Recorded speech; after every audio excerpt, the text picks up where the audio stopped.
નમસ્કાર. આજે આપણે કંઈક રસપ્રદ કરવાના છીએ. આપણે ધંધામાં થતી એક સામાન્ય લેવડદેવડને પકડીશું અને તેની આખી સફરને અનુસરીશું. હા, શરૂઆતથી લઈને છેક અંત સુધી એ એકાઉન્ટિંગની પ્રક્રિયામાં ક્યાંથી પસાર થાય છે એ બધું જ જોઈશું.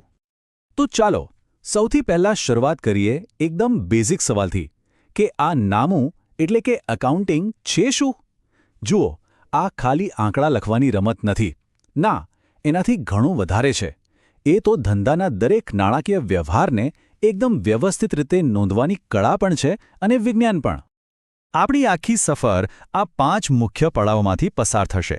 દરેક સ્ટેપ પર આપણને ધંધાની નાણાકીય તસવીર વધુને વધુ સ્પષ્ટ થતી જશે. તો તૈયાર છો? ચાલો આ સફર શરૂ કરીએ. કોઈ પણ મોટી ઇમારતનો પાયો એક નાની ઈંટથી નંખાય છે, બરાબર? બસ એ જ રીતે હિસાબી પ્રક્રિયાનો પાયો એક નાનકડા વ્યવહારથી શરૂ થાય છે. તો આ વ્યવહાર એટલે શું? એકદમ સરળ શબ્દોમાં કહીએ તો એ માલ કે સેવાઓની કોઈ પણ લેવડદેવડ છે, પછી ભલે એ રોકડાથી થઈ હોય કે પછી ઉધાર પર. હવે અહીં એક મજાની વાત છે. આ જે વ્યવહાર થયો એને સૌથી પહેલાં નોંધવામાં કઈ રીતે આવે? એના માટે હોય છે વાઉચર, અને આ વાઉચર જ આખી હિસાબી સિસ્ટમનો આધારસ્તંભ છે. જુઓ, વાઉચર કોઈ સામાન્ય કાગળનો ટુકડો નથી. એ તો વ્યવહારનો પાક્કો લેખિત પુરાવો છે. એ આપણને ચોખ્ખું કહી દે છે કે વ્યવહાર શેનો છે. ખરીદીનો છે, વેચાણનો, કોઈ ખર્ચ છે કે પછી આવક.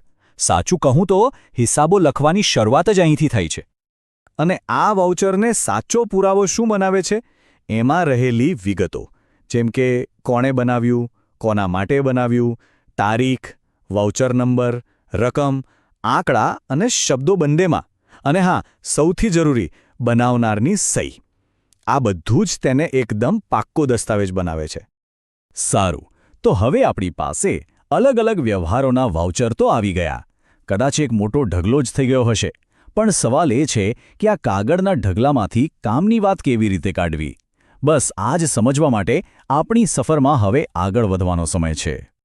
વિચારો કે કોઈ ધંધાનો માલિક છે. એના મનમાં કેવા સવાલો હશે? પહેલો સવાલ તો એ જ હોય કે ભાઈ આખા વર્ષમાં ટોટલ વેચાણ થયું કેટલું?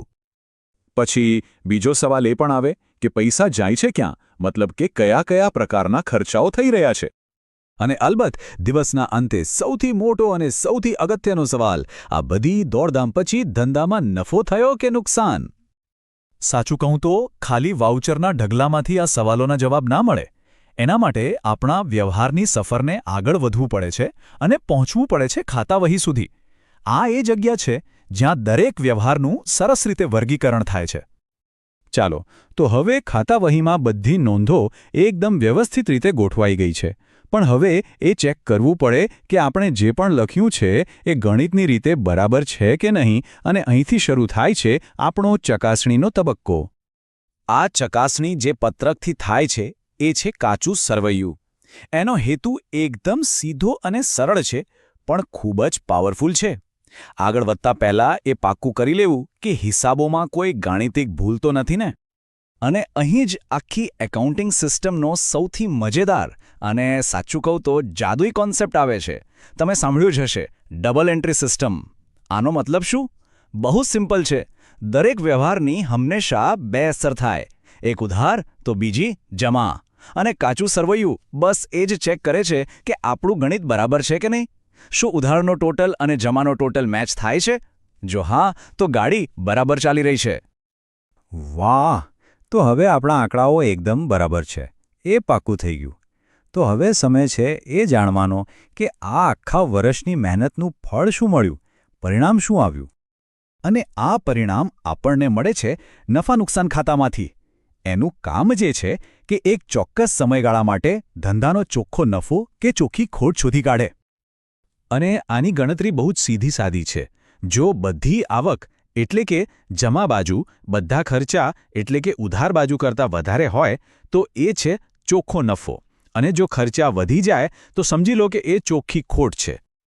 તો હવે આપણે આપણા વ્યવહારની આ રોમાંચક સફરના એકદમ અંતિમ મુકામ પર પહોંચી ગયા છીએ. અહીં આપણને ધંધાનું એક સંપૂર્ણ, સ્પષ્ટ અને સાચું આર્થિક ચિત્ર જોવા મળશે. અને એ ચિત્ર છે પાકું સરવૈયું. અને તમે કોઈ એક ચોક્કસ દિવસનો ધંધાનો ફાઇનાન્શિયલ ફોટોગ્રાફ પણ કહી શકો. એ બતાવે છે કે એ દિવસે ધંધા પાસે શું હતું અને ધંધાએ કોને કોને શું ચૂકવવાનું હતું. આનું માળખું બહુ રસપ્રદ છે. જુઓ, એક બાજુ છે મૂડી અને દેવા, જે બતાવે છે કે ધંધામાં કોના પૈસા લાગેલા છે અને કોને ચૂકવવાના બાકી છે. અને બીજી તરફ છે મિલકતો અને લેણાં, જે બતાવે છે કે આ પૈસાનું ધંધામાં શું વસાવેલું છે. તો એક નાનકડી રસીદથી શરૂ થયેલી સફર અહીં પાકા સરવૈયા પર પૂરી થઈ. પણ અહીં એક મોટો સવાલ વિચારવા જેવો છે.